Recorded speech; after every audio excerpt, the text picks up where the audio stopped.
Hello everyone. In last video we discussed about the cyanobacteria या फिर blue green algae. उसकी हमने structure देख ली थी। लास्ट में कौन कौन से पिगमेंट होंगे, इंक्लूजन ग्रेन्यूल्स कौन कौन से होंगे, वो हम देख चुके हैं। ठीक है, इस वीडियो में हमें बात करनी है साइनोबैक्टीरिया या फिर ब्लू ग्रीन एल्गी के दो मेन फंक्शंस के बारे में। ठीक है, तो cyanobacteria show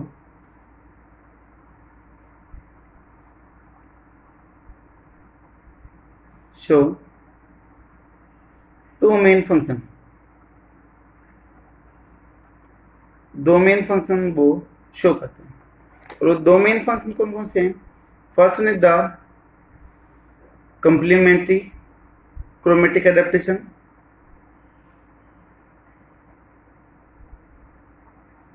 complementary chromatic adaptation. देखिए, क्रोमेटिक वर्ड आ रहा है तो कलर से रिलेटेड है। ठीक है, अडेप्ट का मतलब अपने आप को चेंज कर लेना है, फिर ढाल लेना, अडेप्टेशन कहलाता है। This one also known as, this phenomena also known as Gaidukov phenomena, also known as the Gaidukov phenomena. एक साइंटिस्ट था गाइडुको, जिसने ये चीज ऑब्जर्व करी थी, इसलिए इसको गाइडुको फिनोमेना बोला गया। ये है क्या, वो भी देखते हैं। और दूसरा जो मेन प्रोसेस इसका, वो हमें देखना है, that is nitrogen fixation, that is एंटोफिक्सेशन। जो ये ब्लू ग्रीन एल्गी है, ये फोटोसिंथेसिस करने के साथ साथ में नाइट्रोजन फिक्सेशन भी कर सकती है, because they have the heterocyst cell. तो इसमें जो हेटेरोसिस्ट सेल होगी, cell that perform the nitrogen fixation, वो नाइट्रोजन फिक्सेशन करेगी।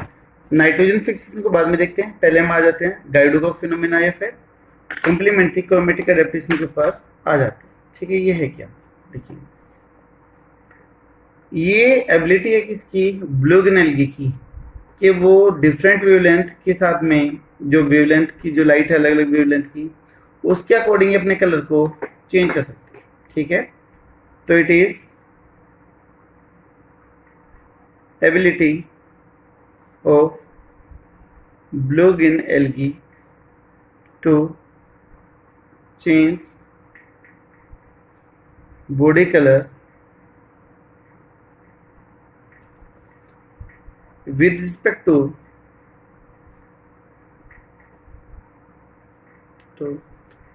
different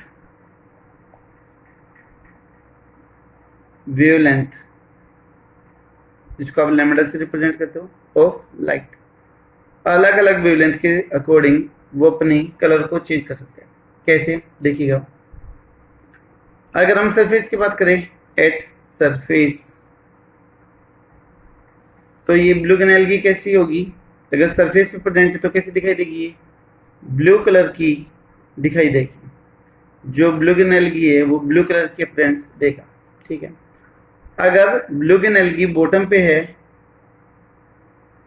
अगर बॉटम पे प्रेजेंट है ब्लू ग्रीन एल्गी, बीजे की बात हो रही है कि बीजे बॉटम पे है सरफेस पे, उसके अकॉर्डिंग अगर वो बॉटम पर प्रेजेंट है तो it give the red colour, तो वो रेड कलर दे।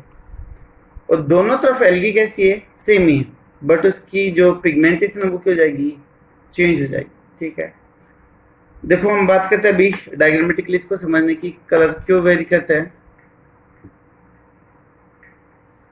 ये मान लो कोई एक वाटर बॉडी है, ठीक है, डीप वाटर बॉडी है, यहाँ पे ये वाटर फिल है। ठीक है, यहाँ पर ये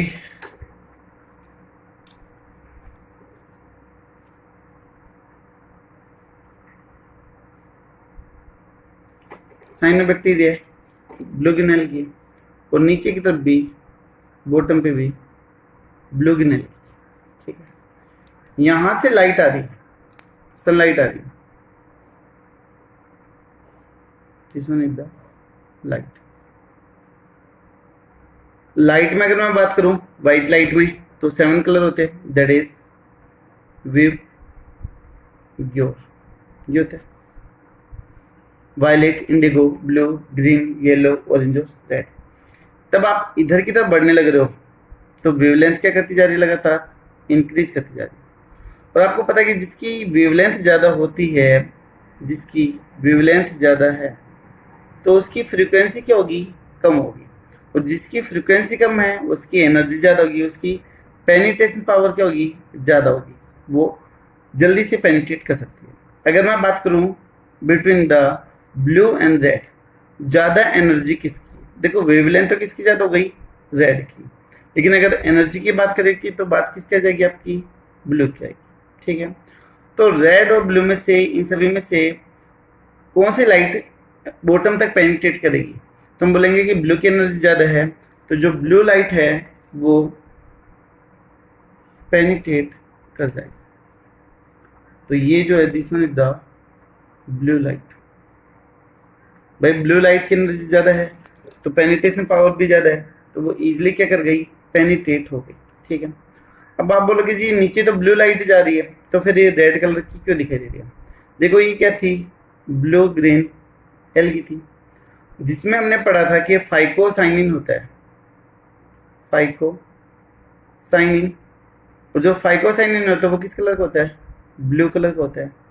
तो ब्लू कलर का ये पिगमेंट है और ब्लू ही लाइट आ रही है, तो क्या ये एब्जॉर्ब करेगा, भाई कोई भी हमें कलर तो तब दिखाई देता है तब वो उसको रिफ्लेक्ट कर देता है। तो ये ब्लू कलर का है तो ये तो ब्लू लाइट को क्या करेगा, रिफ्लेक्ट कर देगा। तो this pigment reflect blue light को रिफ्लेक्ट कर देगा। So photosynthesis does not take place, तो वहां पर फोटोसिंथेसिस नहीं होगी। ठीक है, तो अभी फोटोसिंथेसिस को बढ़ाने के लिए यहाँ पर जो ये पिगमेंट है फाइकोसाइनिन, इसकी अमाउंट कम होगी, और यहाँ पर फाइकोएरिथ्रिन की अमाउंट क्या होती जाएगी, बढ़ती जाएगी।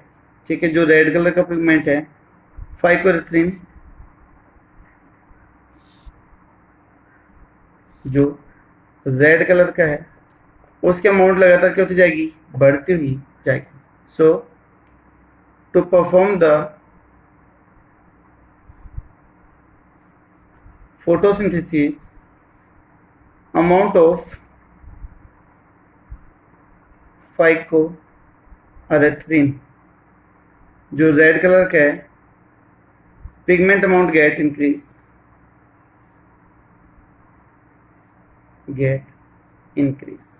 ठीक है, इंक्रीज हो जाएगी और उसकी वजह से वो बॉटम पे कैसे दिखाई देगा, रेड कलर का अपीयर होगा। सो अपीयर या फिर give red colour at the bottom.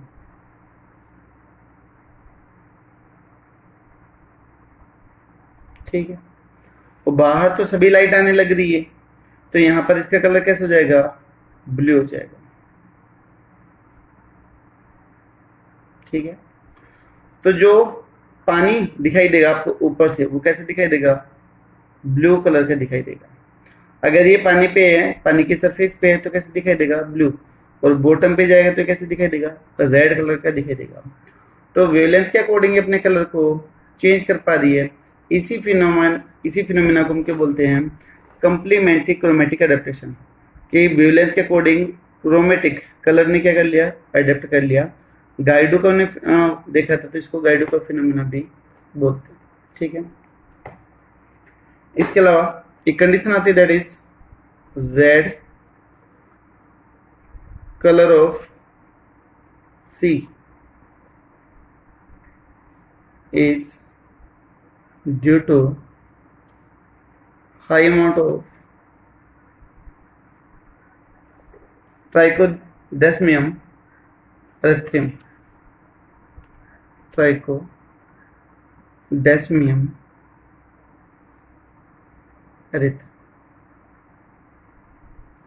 तो अगर इस ब्लू ग्रेन एल्गी की अमाउंट ज्यादा हो गई, ठीक है, एरिथ्रम रेड, अगर वाटर में सी के अंदर इस ब्लू ग्रीन एल्गी की अमाउंट ज़्यादा हो गई तो पानी का सरफेस ऊपर से भी कैसे दिखाई देगा, रेड कलर का दिखाई देगा। जिसे आप देखते हो डाई आइटम वगैरह की बात करते हो कि जहाँ पर डाई आइटम वगैरह होते हैं तो वहाँ पर आपके या फिर डाइनोफ्लेलेट होते हैं तो समुद्र का पानी रेडिश कलर का दिखाई देने लगता है। तो लगभग कुछ ऐसा ही रीजन के लिए कौन रिस्पॉन्सिबल होगी, ये जो ब्लू ग्रीन एल्गी है, जो साइनोबैक्टीरिया, वो भी रिस्पॉन्सिबल होगा। ठीक है, तो ये एक मेन फिनोमेना हो गया। हम दूसरे मेन फिनोमेना की बात करते हैं, दैट इज नाइट्रोजन फिक्सेशन।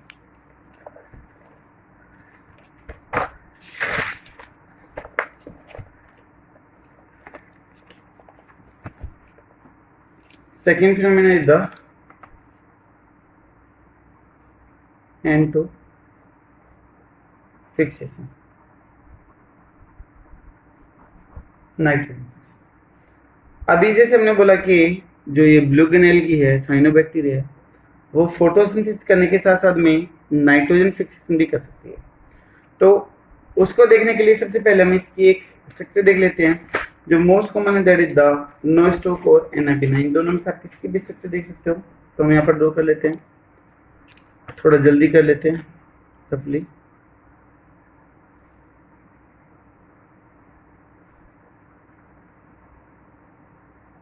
इतना ही ड्रॉ कर लेते हैं, ठीक है। यहाँ पर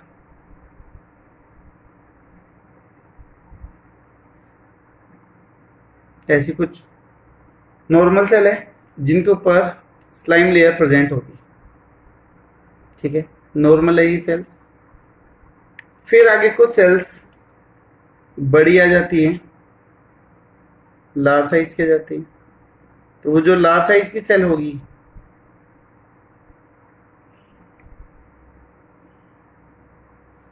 दे don't have the slime layer. ये जो नॉर्मल सेल है, these are the vegetative cells, they have the chloroplast to perform the photosynthesis. So these are the vegetative cell, ठीक है। और जो ये रेड कलर की आपको दिखाई दे रही है, that is the heterocyst cell। ये क्या है? heterocyst cell। इसके ऊपर ये क्या है? that is slime layer।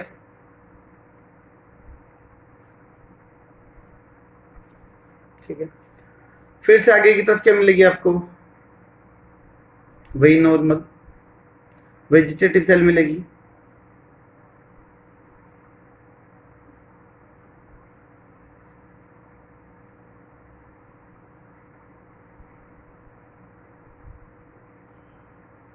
तो फिर बीच बीच में कहीं कहीं पे क्या आती जाएगी? हेटेरोसिस की सेल आती जाएगी। वैसे बनाने को थोड़ा और बड़ा बना सकते थे बट थोड़ा टाइम लगता, तो इसलिए इतने बना लेते हैं, ठीक है। तो these are the mucilaginous slime layer. Mucilaginous चिपचिपी,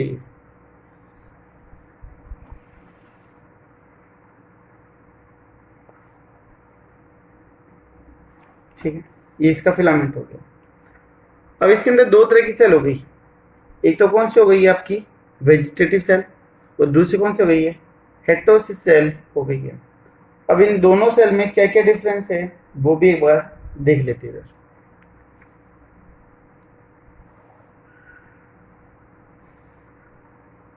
वेजिटेटिव सेल और हेटेरोसिस्ट सेल, HC हेटेरोसिस और VC। तो VC क्या करेगी? परफॉर्म फोटोसिंथेसिस, ठीक है। पहले इसी के फीचर देख लेते हैं। दूसरा, फोटोसिंथेसिस करेगी तो ऑक्सीजन भी क्या करेगी? रिलीज करेगी। नंबर में ज्यादा है कम है? ब्लू वाली है, तो नंबर में कैसे ज्यादा? High in number. किससे कवर्ड है? कवर्ड बाय स्लाइम लेयर या फिर म्यूसिलेज से कवर है। इसके अलावा साइज हेटेरोसिस के कंपैरिजन में छोटा है फिर बड़ा, तो हम लिख सकते हैं स्मॉल साइज। हमने पहले भी एक बार टर्म यूज करी थी, फोटोसिस्टम। फोटोसिस्टम फर्स्ट और फोटोसिस्टम सेकंड, ठीक है। तो अगर हम यहां पर बात करें तो यहाँ पर दोनों फोटो सिस्टम होंगे, फोटो सिस्टम फर्स्ट और फोटो सिस्टम सेकेंड। ये है क्या, ये आपको फोटोसिंथेसिस वाले चैप्टर में बड़े अच्छे से क्लियर हो जाएंगे, ठीक है। तो photo system first and second both are present. Cell वाली यहाँ पर कैसे होगी, थिन होगी, थिन सेल। यही ये सेल थी जिसने ऑक्सीजन ऐड कर दिया था एटमॉस्फेयर में, तो रिड्यूसिंग से ऑक्सीजन एक एटमॉस्फेयर इसने बनाया था। अभी हेटेरोसिस्ट देखो कैसी है, यहाँ पर perform nitrogen fixation, nitrogen fixation करेगी। नाइट्रोजन फिक्सेशन होने के लिए कौन सा एंजाइम चाहिए, दैट इज नाइट्रोजिनेस एंजाइम चाहिए। इस चीज का ध्यान रखना, पूछा जाता है कि कौन सा एंजाइम होता है हेटेरोसिस सेल में, that is the nitrogenous enzyme होगा, ठीक है। ऑक्सीजन यहाँ पर क्या होगी, एब्सेंट होगी। क्यों, क्योंकि जो नाइट्रोजिनेस एंजाइम है that is functional in the anaerobic condition. तो nitrogenase enzyme active in anaerobic condition, anaerobic condition में प्रेजेंट रहते हैं। अगर ऑक्सीजन होती तो क्या हो जाएगा, एब्सेंट हो जाएगा। नेक्स्ट पॉइंट, नंबर कैसे लिमिटेड है, 1 2 3 4 5 ऐसे मिलेंगे, लेकिन वेजिटेटिव तो क्या थी, बहुत ज्यादा थी। तो यहाँ पर कर दें लेस इन नंबर, कम होगी। क्या इसके ऊपर स्लाइम लेयर होगी, नो स्लाइम लेयर, ठीक है, क्योंकि नाइट्रोजन को क्या करना है, पास करना है, इसलिए यहाँ पर स्लाइम लेयर नहीं होगी। साइज में कैसी है, लार्ज साइज की सेल है। इसके अलावा फोटो सिस्टम फर्स्ट और सेकंड थे यहाँ पर, और आपको पता है कि जो फोटो सिस्टम सेकंड है that is responsible to release the oxygen. Oxygen को रिलीज करने के लिए फोटो सिस्टम सेकंड रेस्पॉन्सिबल होता है। तो यहाँ पर सिर्फ कौन सा होगा, only photo system first only. Second क्या है, एब्सेंट। क्यों भाई, क्योंकि यहाँ पर कैसी कंडीशन देनी है, अनएरोबिक कंडीशन मेंटेन करके रखनी है। तो मेंटेन अनएरोबिक कंडीशन,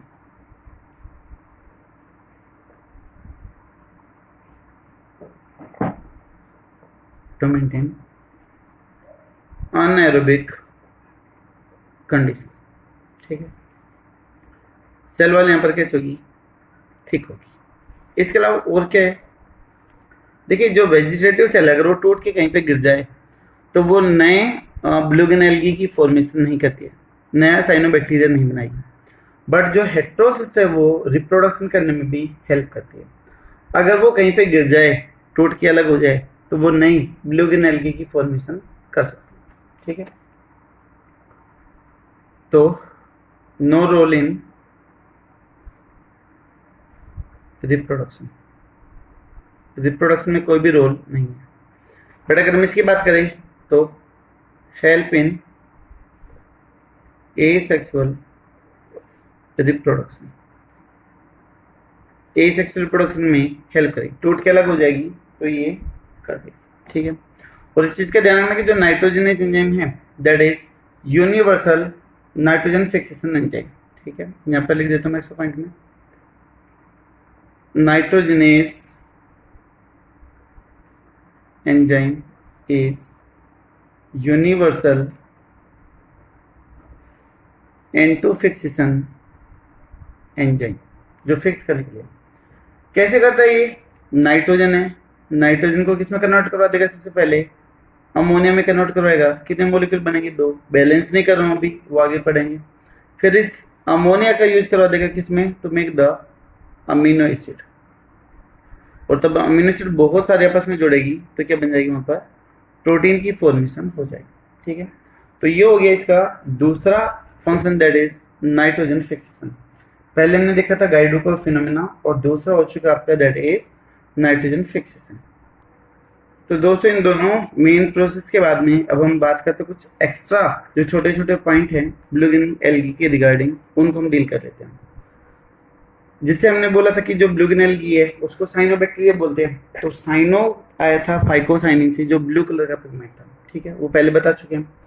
इसके अलावा जो ब्लूगिन एल्गी को जो डील करता है, ठीक है, name suggested by that is ICNB, international code of nomenclature of bacteria. ठीक है, तो ये बैक्टीरिया वाला ग्रुप इसको नाम देता है या फिर इसको कोड करता है। धरती पे पहला ऑर्गेनिज्म था, first organism on earth to produce oxygen produce करने वाला पहला था। ठीक है, इसके अलावा और कौन कौन से पॉइंट है? क्या सारे के सारे blue green algae blue colour की होती है? नहीं। जैसे मैंने एग्जांपल लिखा था ट्राइकोडेस्मियम, कैसी थी? रेड कलर की थी। तो all blue green algae are not in blue colour, सारी की सारी ब्लू कलर की नहीं है। Some have red colour also. अभी देखा था example, that is Trichodesmium erythraeum. ठीक है, ये रेड कलर का था, तो सारी की सारी नहीं होंगी। ये डिपेंड करेगा पिगमेंट पे कि वहां पर कौन सा पिगमेंट प्रेजेंट है। हमने बोला था कि इसका जो नेचर है वो यूनिसेलुलर भी हो सकता है, मल्टी सेलुलर भी है, कॉलोनियल भी है, फिलामेंटस भी है। तो एग्जांपल हम पहले देख चुके हैं। ठीक है, स्पाइरुलिना एक एडिबल है जिसको हमने स्पेस एल्गा भी बोला था। और ये कहाँ पर मिलता है? जो फ्रेश वाटर टैंक है या फिर जो आर्टिफिशियल टैंक बनाए जाते हैं उसके अंदर ग्रो कर जाता है। तो स्पाइरुलिना इंपॉर्टेंट पॉइंट है कंपटीशन एग्जाम के लिए। Spirulina is an edible blue green algae. ठीक है, edible blue green algae have high amount of protein,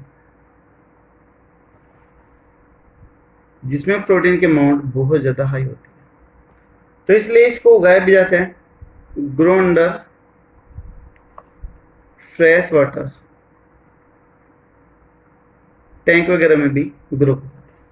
ठीक है, जानवरों को भी खिलाया जाता है, use as animal fodder. Fodder का मतलब चारा, जो जानवरों को खिलाया जाता है। ठीक है, और इसको स्पेस एल्गा भी बोलते हैं, also known as space alga, क्योंकि जो एस्ट्रोनॉट वगैरह होते हैं वो इसको लेके जाते हैं due to high protein. Protein के अमाउंट ज्यादा होने की वजह से इसको स्पेस में जो एस्ट्रोनॉट्स वगैरह वो यूज करते हैं। इसके अलावा और क्या पॉइंट है छोटे छोटे? देखिए, इसका जो नेचर है, इसकी जो मेम्ब्रेन वगैरह है बाहर से, वो ग्राम नेगेटिव के जैसे पहले भी बताया था। Blue green algae is similar to gram negative. ठीक है, क्योंकि इसके ऊपर भी क्या है? म्यूसिलेज की कवरिंग है, due to presence of mucilage covering. Mucilage की कवरिंग है इसकी वजह से। ठीक है, अगर इसके हम सेल वॉल की बात करें तो इसकी सेल वॉल कैसी? दैट इज द बाइलेयर्ड है। जो एलपीएस था, लाइपोपॉलीसेकेराइड और पेप्टाइडोग्लाइकन की बनी हुई। Cell wall is bilayered, consist of LPS that is lipopolysaccharide, पहले पढ़ा हुआ हमने ये, एंड पेप्टाइडोग्लाइकन, इन दोनों की बनी हुई। ठीक है, सेल मेम्ब्रेन जिसे यू बैक्टीरिया में हमने पढ़ा था, बिल्कुल डिक्टो वैसी की वैसी होगी। उसके अलावा साइटोप्लाज्म की हमने खास बात देख ली थी कि इसमें दो थे, एक तो सेंट्रोसोम था जो कलरलेस और बाहर वाला कैसे था? क्रोमोप्लाज्म था। अगर ऑर्गेनली की बात करें तो इसमें सिर्फ ऑर्गेनली कौन सा मिलेगा? दैट इज 70S राइबोसोम ही मिलेगी, only 70S ribosome organelle is present, और कोई नहीं होगी। और जो न्यूक्लियोइड था वो मिलेगा। इंक्लूजन ग्रेन्यूल्स की हमने बात कर ली थी कि कौन कौन से थे। वोल्यूटिन था, स्टार्च के थे, अल्फा ग्रेन्यूल, बीटा ग्रेन्यूल्स वगैरह, वो पढ़ चुके हैं। ठीक है, लास्ट वीडियो में पढ़ा था हमने। अगर हैबिटेट की बात कर दें तो हैबिटेट इनका वेरिएबल है। स्टार्टिंग में बोला था हाई टू लो टेम्परेचर तक ये मिल जाता है, ठीक है। जिससे अगर मैं एग्जांपल लूँ किसका जो काफी फेमस है, दैट इज द ओसिटोलोरिया। अगर हम यहाँ पर एक एग्जांपल देखें,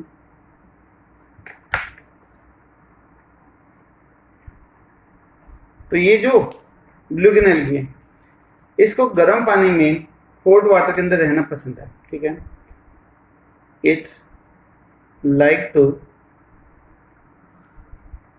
ग्रो इन हॉट वाटर, जहां पे temperature near about 80 degree Celsius तक का भी हो सकता है। अब ये हाई टेम्परेचर को बड़ी इजीली से क्या कर सकते हैं, टॉलरेट कर सकते हैं, कैन easily tolerate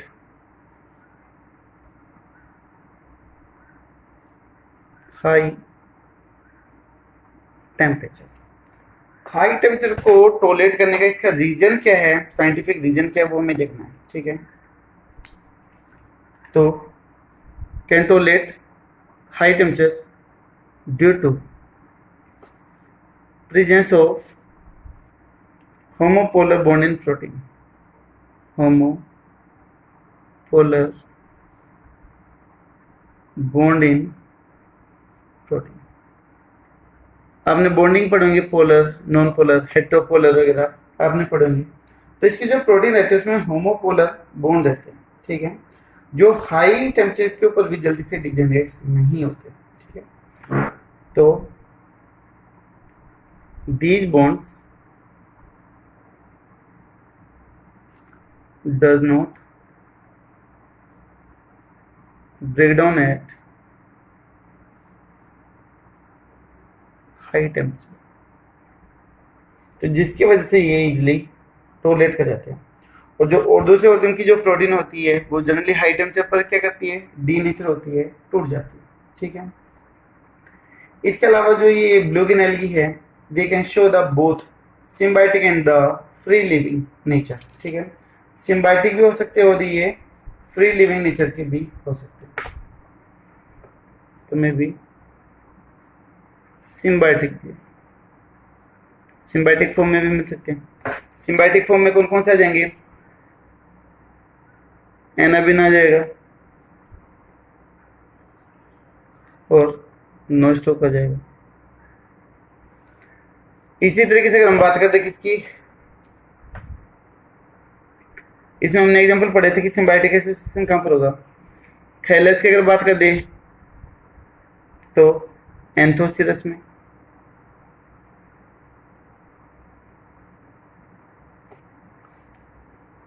ब्रायोफाइटा के अंदर, ठीक है। लीव्स की अगर बात कर दें, पढ़ा था हमने इन केस ऑफ द अजोला के केस में। अगर कोरेलोइड रूट की बात कर दें तो किस में, साइकस में। ये चीजें हम पहले भी पढ़ चुके हैं। इसी तरीके से अगर फ्री लिविंग की बात कर दें तो may be survive in the free living condition.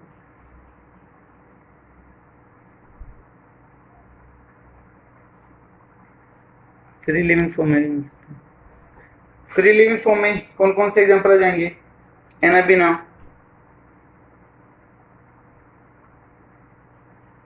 Nostoc, ओलोसिरा, ये सारे के सारे इधर मिल जाएंगे, ठीक है। तो ये एग्जांपल हो गए किसके, फ्री लिविंग फॉर्म के। इसमें से जो ओलोसिरा है, Aulosira that is mainly present इन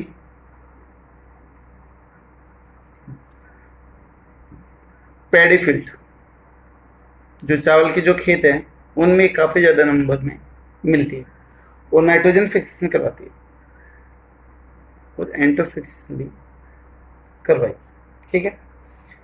एक जो हमने ये देखा था अजोला, अजोला को मॉस्किटो फन भी बोलते हैं,